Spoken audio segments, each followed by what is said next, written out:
A spiritual awakening is nothing that really happens in order. It's nothing that happens in a streamlined way.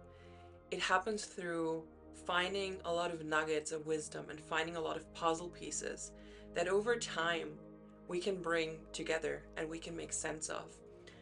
I have a hard time talking with people about my journey who are just interested and genuinely interested in what I do, in what I spend my time with, and what I do for work and stuff like that. I have a hard time explaining them what it is that drives me, what it is that makes me do what I do, because it's really hard to explain for someone who doesn't get it in the same sense that I would or that you would, who is on a spiritual journey as well. It always feels like kind of like someone coming to you telling you, "Hey, could you please explain the world to me? Could you please explain how everything works?" You don't know where to start. You don't know where to begin.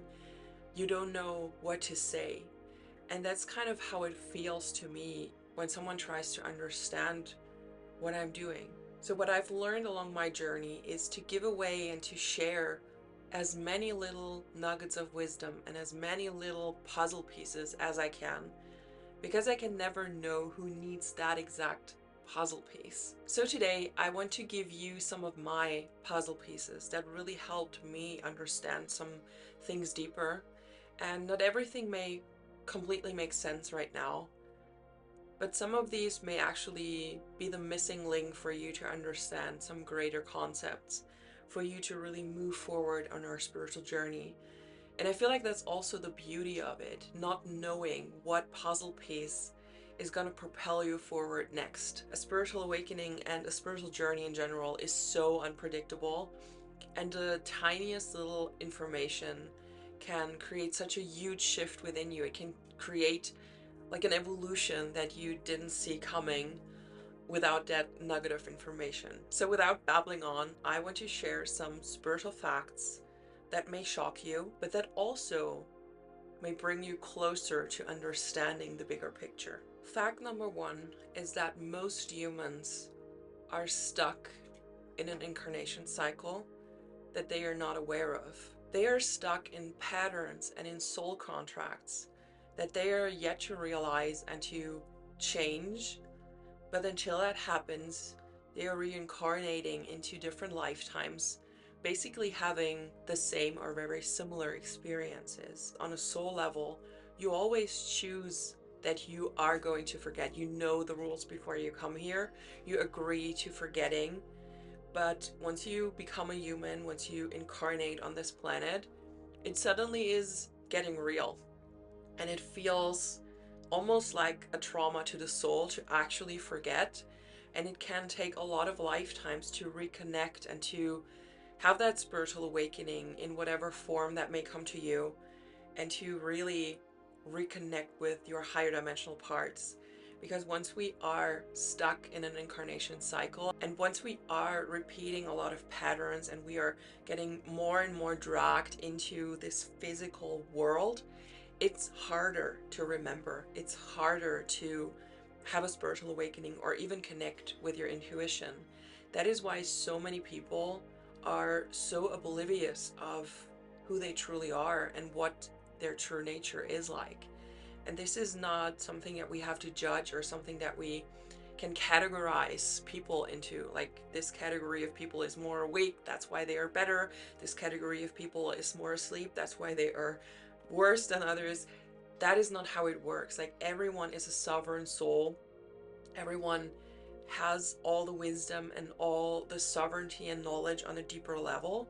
But once you come here, it's really hard to remember, and it's a really hard school. And some people are literally just stuck here. They have a lot of patterns going on. They have a lot of repetitive topics that they go through lifetime after lifetime after lifetime, always reacting in the same manner to these lessons, and not learning to empower themselves, to move through them in a different way. And that is really hard on the soul. I actually have a lot of compassion with these people. You can tell if someone is actually like what you would consider an old soul, and they have this openness to spirituality. They have this openness to exploring what else there is in the world other than what normal people do, but something holds them back from fully exploring that.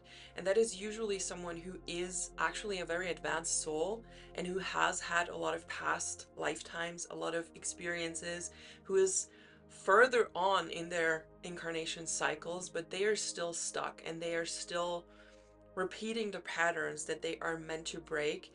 And the longer they stay stuck in this reincarnation cycle without taking a break and really reconnecting with source, the harder it becomes to remember. So whenever you meet someone who seems to be very unaware, or even if it's someone in your family or in your friend group, and you're like, damn, why don't you get what I get? Why don't you see the world and the truth? Be a little bit more compassionate with them, because you never know what journey they are on and how long they've been on that journey and how hard it is right now for them to reconnect. When you have a spiritual awakening, also see that as like a huge thing to celebrate. It's not just a casual thing that you have a spiritual awakening. It's this one moment, this one lifetime that you may have been waiting for thousands of lifetimes, because you have been stuck in an incarnation cycle prior to this life. Who knows? Only you can know and only you can find out. But that is why I teach my clients every time, when I see them disempowering themselves, when I see them hiding their gifts, hiding their spirituality, hiding their lifestyle and their beliefs.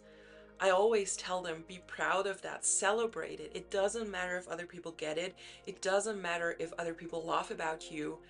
On a soul level, you have made such a huge breakthrough in this one lifetime, in this lifetime that you're living right now, just because your spiritual awakening, your reconnection, your remembering has started. Spiritual fact number 2 is that your soul chose this life. Your soul chose her family, her surroundings, the way she grew up. All of that is chosen on a soul level. And whether you have chosen this specific lifetime for yourself, all the circumstances, all the challenges, all the gifts, or it is a less direct choice because you are stuck in an incarnation cycle and you are repeating patterns, on the deepest level, you have always agreed to it and you have always chosen to be this energetic blueprint that has these experiences. This fact is very controversial, and it also created some shitstorms in the past for me on my social media channels and in the comment sections. People are going wild over this because they say this is victim blaming, this is unfair to people who just have a challenging life. And on a human level, I totally get what these people are saying, and I am in no way trying to victim blame anyone or make it easy for myself and say everyone who has challenges has chosen the challenges themselves, so they should not whine about them. This is not what I mean when I share this wisdom. This is not my intention behind that, but it's also my truth, and it's something that I've learned to be true many times. This information came through a lot of the times, and it's been here for the longest part of my journey. What I've learned over the years is that you can never compare a soul choice with a human choice. Because let's say your soul wants to choose the highest level of expansion, of experience, of learning and evolving for a greater purpose, for like this bigger picture, this bigger reason. Your soul would choose polarity. It would choose hard challenges. It would choose something that makes it grow. And on a human level, that sucks. Nobody would ever choose a hard life for themselves if they had the choice. Nobody would do this. But on a soul level, this is exciting because everything we ever know when we are not incarnated into like this physical realm is oneness and being one with all that is. There is no polarity. There is no other than. There is no contrast. There is just oneness and harmony. And while that sounds beautiful and is like a paradise, like Garden Eden, it also leaves no room for self-awareness, for consciousness to evolve and to realize itself. So what we need to do is we need to incarnate and project ourselves forward into a realm that has polarity, that has good and bad, that gives us free will, that makes us aware of that good and bad are two different things. And if we wouldn't know both of them, we wouldn't also be able to recognize the other one. So if we wouldn't know bad, we couldn't recognize and have gratitude for good. So on a soul level, it makes actually a lot of sense that the older of a soul you are and the higher your calling is, the more challenging is your physical human life. Because that's how you expand, that's how you grow, that's how you learn and bring that wisdom and that knowledge back to the source. And that's just how souls expand and the universe gets to know itself. On the other hand, you can also be stuck in an incarnation cycle, repeating all these patterns, and with your free will, making choices that are not in your highest interest. So your original soul choice for this specific lifetime has not much to do anymore with where you are right now. And also, like I said, this is not to blame the person. This is just to understand what is going on a soul level and to actually empower ourselves to realize that all the challenges, all the hardships, all the things in life that are hard and dramatic and hard to deal with are not just by accident. We are not the victims. Everything has a purpose and everything happens for a purpose. And I know that this can sound sinister if we think about really bad things happening.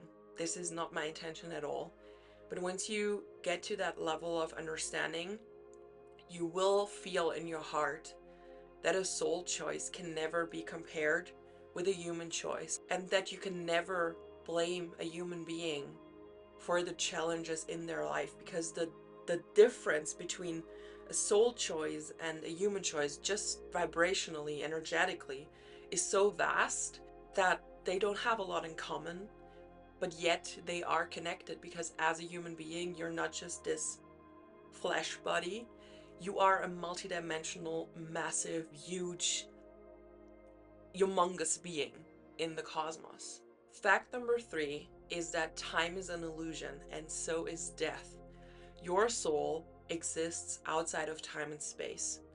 So when you die, you just transition into another state of being. You just transition to a different kind of experience. It's not like this one lifetime ends and you can never come back to that time again or to that timeline. All time and everything that we know exists simultaneously. So even a soul who has lived in our timeline right now in 2025, this soul can transition. So the person dies and the soul transitions into another state of being. And this person can choose to now live in a time that is in the past from our current standpoint. So you can choose a lifetime that is in the Middle Ages, if we would look at it from our current timeline. Time is not linear, time is just a frequency, and it happens in many different timelines. And depending on what timeline you are on right now, that is the past and the future. But it doesn't mean that you can, when you die and you have another incarnation to make, it doesn't mean that this incarnation is going to be further in the future from your current standpoint. You can simply switch the timeline. You can choose to incarnate at a different time in history, and it goes much deeper than that. It's not just a linear timeline that we can choose, and there are different ones of those. It's also that every choice every person ever made created different timelines. It goes as far as, do I take the bus today or do I drive with my car? And depending on your choice, you potentially created 2 different timelines. Because what if you meet the love of your life in that bus that you didn't take? Or what if you would have a car crash in that car that you didn't choose to drive to work with? This is a very complex concept, but what I really want you to understand is that your soul is not bound to any timeline. Your timeline that you are experiencing right now as time, as linear time, is just one tiny collective timeline that you are currently sharing with other souls, but there are countless others, and it's all outside of linear time. You can literally choose whatever you want as a soul. You are not bound to any type of timeline. Fact number 4 is another controversial one, because I state that most people who are walking this earth right now don't have a soul. This is not entirely correct. They do have a soul, but the disconnection that is so present in the majority of people leaves them plugged into a hive mind, so a collective consciousness, rather than being connected with their own cosmic self, with their own higher dimensional aspects. And this collective hive mind is something that the collective shares. When you have a spiritual awakening, you are suddenly no longer resonating with that collective hive mind. You suddenly have different goals, you suddenly have different perspectives, you suddenly see things for what they truly are, rather than just listening to the media or the general opinion that one is supposed to have. And this is a clear sign that you are plucked out of the hive mind and you are starting to connect with your own cosmic self, with your own higher aspects. The majority of people, however, are plucked into this hive mind. And this hive mind is driven by conforming and by agreeing to rules, by calling other people out when they are not following the rules. It is driven by fear and by absorbing the mainstream beliefs. And it's also driven by losing your individuality. So people are all kind of the same and they all follow the same mindless, thoughtless beliefs and patterns. And as an awake person, as an awake soul, it can feel very, very creepy to witness that and to see how, we would say, brainwashed or how on autopilot most people are. And whenever you question them, whenever you question why they live their life like that and you are doing it differently, they either get very dismissive or they make you feel like you are the crazy one. You are completely nuts. You are doing everything wrong. You should get your shit together and put your feet to the ground and not be in your airy fairy tale world. They are making you feel really bad about being awake. And because there is much more people out there that are tapped into a hive mind than there are people who are thinking and feeling for themselves, it can be very misleading for you as an awake soul to be amongst so many people who are just not like you. And you may feel like you are the crazy one. You are the person who is wrong. You may be the one who lost their mind or something like that. While in reality, reconnecting with their soul, the people who are tapped into the hive mind, reconnecting with their soul is the only way they will ever get out of this incarnation cycle that they are stuck in, because it has to do with that as well. So we talked about the incarnation cycles in the beginning, and once you are tapped into a hive mind, this is very connected. It's harder to get out of an incarnation cycle if you are tapped into the hive mind and if you are unaware of you being a sovereign soul, a sovereign higher dimensional, multidimensional being. The reality is that most people, like we're talking 70 to 80% of people, are tapped into the hive mind, and they probably need thousands of lifetimes to get out of there and to realize themselves. The final fact I want to share with you today is that humanity is conditioned to suffer. Humanity has been conditioned over thousands of years, over such a long time and in so many timelines, to forget their divinity, to forget what they truly are and who they truly are, and instead of reclaiming their power, to rely on systems, on rules, on authorities in the outside. And this conditioning and this constant creation of a victim and a perpetrator kind of reality keeps them in a victim mindset, and they need someone to tell them what to do, because they are tapped into the hive mind, because they are not sovereign, because they cannot think for themselves. And I know that this sounds super drastic, but I don't want to sugarcoat it. I want to share the truth that has been revealed to me and the truth that has been revealed to many other souls who have connection with their cosmic selves. Humanity is stuck in cycles of fear and blame and pointing their finger toward the enemy. And the only thing that can set them free is an awakening, is reconnecting with their soul, with their cosmic self, and coming back into their power and realizing that they are not just these tiny little humans that don't know anything about the universe and don't know anything about anything, and really reclaiming that wisdom that is stored within every single one of us. Once humanity realizes that, they will also realize that we are creating reality. Humanity is creating the collective reality. And when there is fear and blame and negative energy present in that hive mind, what are we creating in the outside world? What is being created by humanity if they all share the same hive mind filled with fear, rage, porn, anger, victim and perpetrator mentality? What are we creating? What is the hive creating? As always, I really hope this information activated something within you and I could be the one to give you a little nugget of wisdom, to give you another puzzle piece to realizing yourself, empowering yourself, stepping into your fullest power. If you want to follow along, make sure to subscribe to this channel so you don't miss any videos in the future. You can also find me on TikTok and on Instagram. I will link everything in the description.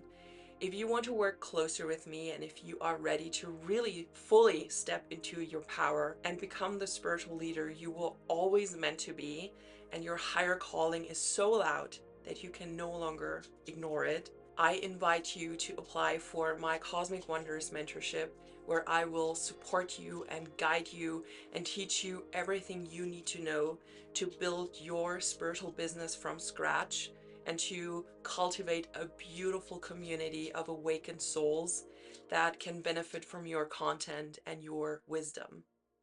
That being said, I hope to see you next week for a brand new video. Have a beautiful week until then, and see you next Sunday.